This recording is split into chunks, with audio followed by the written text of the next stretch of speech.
Now, of course, a huge week too, as far as macro is concerned. Annette, I know you're very excited. Oh, it's a big week for a pointy heads, I tell you. Yeah, look, we've got a lot of central banks coming at us. The European Central Bank, Bank of England, and of course the RBA as of tomorrow. That's right, and of course on Friday it's already non-farm payrolls week.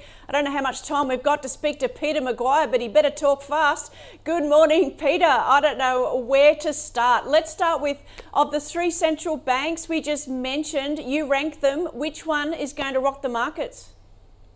Well, good morning, Annette. Good morning, Andrew. I think the poms, waiting to see what happens as far as Bank of England. There's no doubt that they'll add some more horsepower to it, so rate rises there, and then ECB, I think, will sit on their hands. There's no expectation there or surprises. And the Aussies, I think they'll just wait and see how the week transpires and build on that, and maybe they'll look at something, May or June.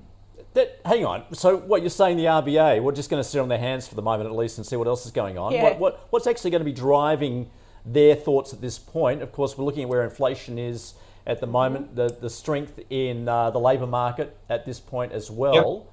So what are your thoughts there? Are they going to change at all? Give us something to go on? Well, I'm not necessarily they're going to change, but I think they're going to observe, Andrew, naturally what happens as far as BOE. The larger frame in the sense where the Fed rolls, do they front load in March and hit with 50 basis points? And there's 5 rate rises tipped. So there's the thought there as far as what's going on US wise. And I feel as though that they'll just sit on their hands at the moment. They're conscious as far as inflation, wage growth and unemployment is nearly at record lows. So overall, the economy is not doing too bad here. It's doing pretty well, but the inflation numbers are something that they're going to sit on. We're fortunate with an Aussie dollar sitting at under 70 cents now, so that's some relief. And I think we'll just have to wait and see how we roll for the next couple of months. And in contrast, of course, the Bank of England gave us that little bit of a Christmas surprise with its first hike in bank rate. Another one coming, but there's no talk there about 50, surely. No, I don't think so, Annette. I think they'll sit with the 25, and we'll have to see where it rolls come, May or June. You might see another rate rise there for the poms. So we're all just sitting on our hands, observing. The currencies are wild. There's plenty of movement there. It's been an extraordinary last week, or the last, say, 7 or 8 days of trade have been just absolutely fantastic. And I think every trade has had probably some of the best returns in years over the last week and a bit. Interested to know your thoughts then, what's going on across the channel with the ECB, what they're likely to do. Of course, they're seeing rising inflation, but wages don't appear to have caught up at this point.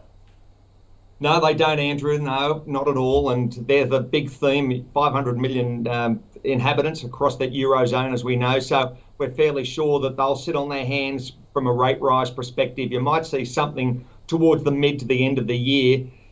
Inflation is a concern over there, and the overall, if you call it a domestic economy, is still fractured and relies very much on the tourism dollar for a lot of those key markets. We're still in a winter, and it's just, I think from a trade perspective, I'm looking at the euro sitting at 111. There's possibly further softness there, maybe a 108, 109 in the short run, but it's been incredibly volatile, heavily sold off. And that's what traders have been looking at with the US dollar index sitting at about 97.25. So bringing it back home to us, Peter, we know we've heard nothing from the RBA since early December. Meeting tomorrow, speech Wednesday, and a wonderful 70-page document to get through on Friday. All they need to do is just stop talking about 2023, 2024. Can we just go back to data watching? Would that be the most realistic expectation we can get from them this week? Well, it's a realistic expectation, and naturally they want to build in from a forecast moving forward, 23 and 24, Annette, and you know it better than I, but the reality is that it's a small cog in a very large wheel, and we need to observe what's going on globally and naturally BOE. So I think that they'll look at things and just very much hands on the wheel, no surprises. And from a trading perspective, I wouldn't be surprised possibly we see a little bit further downside as far as that Aussie in the short run. We're now sitting at 69.9, so there could be a little bit further downside, and let's see if we test 69.5.